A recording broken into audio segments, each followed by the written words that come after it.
Hej, mit navn er Emil, og jeg er medlem af The Visual. Jeg har også lavet det, og nu vil jeg gerne fortælle jer om det, mens jeg laver den der parkourbane, som sjovt nok her på så været på. Han har også fortalt om det, som hvis du gerne vil have nogle andre detaljer om The Visual, end jeg kommer til at fortælle, så se i hans video. Okay.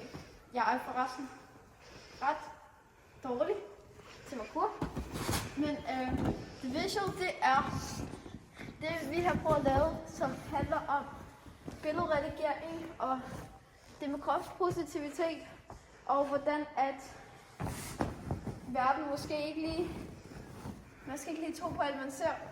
Altså vi vil prøve at forhindre billedredigering, fordi at vi føler, at det vil skabe et bedre billede, sjovt nok, ved bare at være lidt mere realistisk.